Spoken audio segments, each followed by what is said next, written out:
From the brilliant and innovative minds of Sony comes truly one of the movies of all time. It's Madam Webb.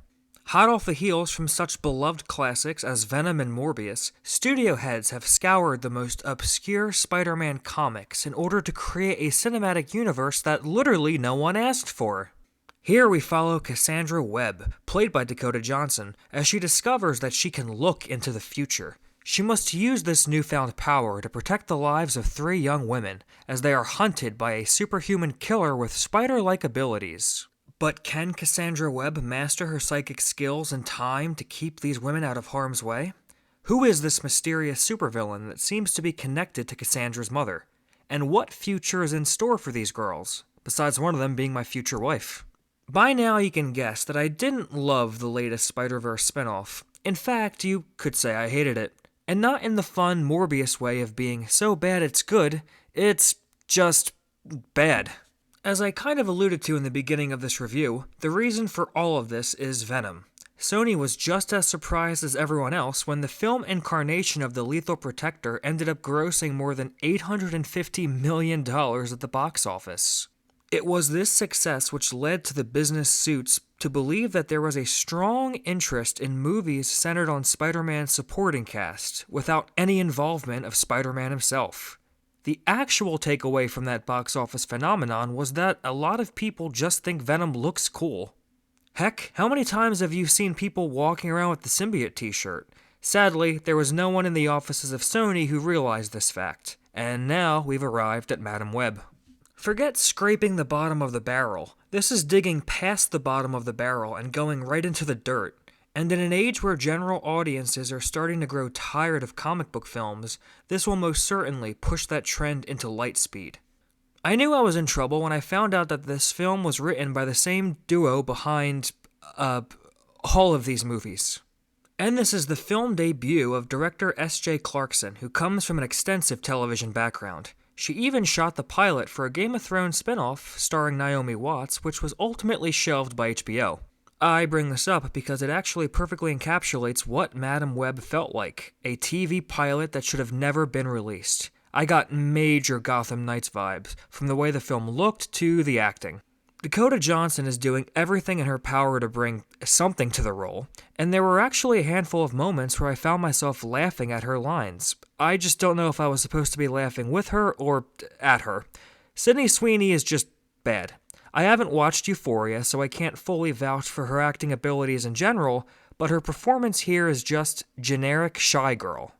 In fact, that's how the entire trio comes across. They are each defined by one personality trait that rarely ever extends beyond that.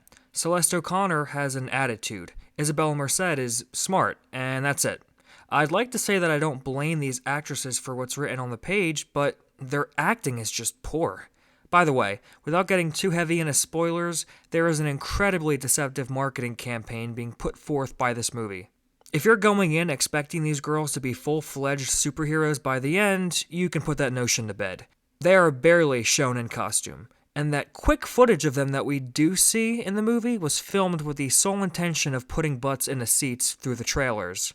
Don't you love when Hollywood marketing lies straight to your face? These characters also make the dumbest choices throughout the film, to a point where you just have a hard time rooting for them.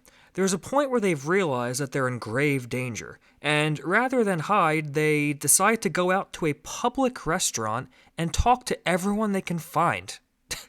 Imagine you've just witnessed a superpowered masked serial killer murder 15 people in front of you. Would your first thought be to hit up a diner and start dancing on tables?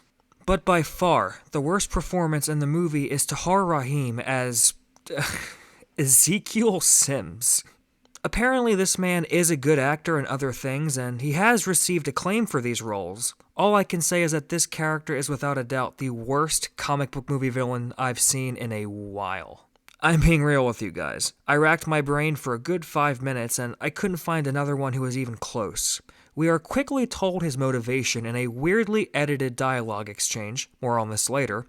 He then proceeds to go around the movie telling people his motivation, sometimes while wearing a dollar store version of a Spider-Man suit. We are never told why he wears this costume, by the way. He just has it. And for some strange reason, the camera is never on his face while he's talking to someone.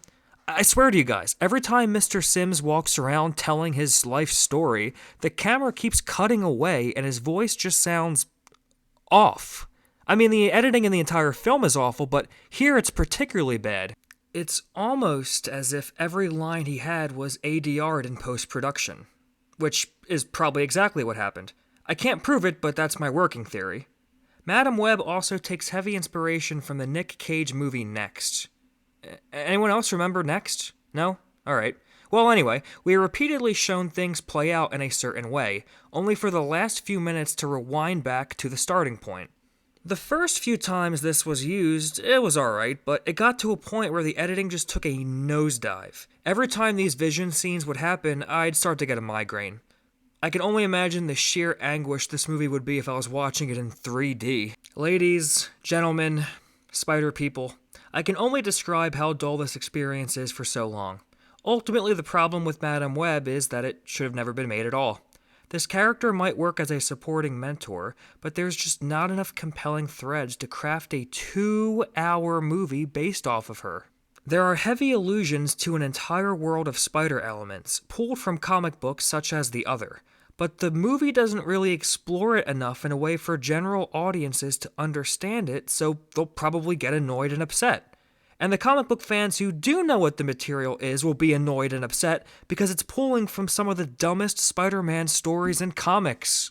Look, I don't know the intricate details of the Sony-Disney deal regarding their Spider-Man projects, but what I do know is that there is an entire Spider-Verse worth of characters that could make for fun movies. I mean, if you're going to insist on churning out these kinds of spin-offs, at least pull from material that people kind of care about. But even if studios were to make movies focused on characters that can actually sustain their own stories, you at least have to make the stories themselves good, because this is a script riddled with bad dialogue, poor pacing, and plot holes you could drive a Spider-Mobile through. If you have a villain capable of tracking your heroes through incredibly advanced government measures, maybe it wouldn't make sense to have your protagonist able to just get on a plane and leave the country without any kind of problem. But I digress. This isn't a movie that you can watch in a joking way like Morbius. It's just a 2-hour slog that feels like a CW show pilot that should have never seen the light of day.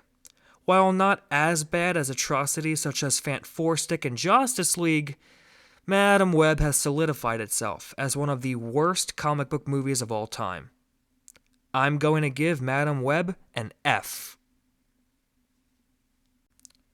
Oh well, at least that's over with, and there's no more Sony spin-off movies to worry about. Oh, for the love of...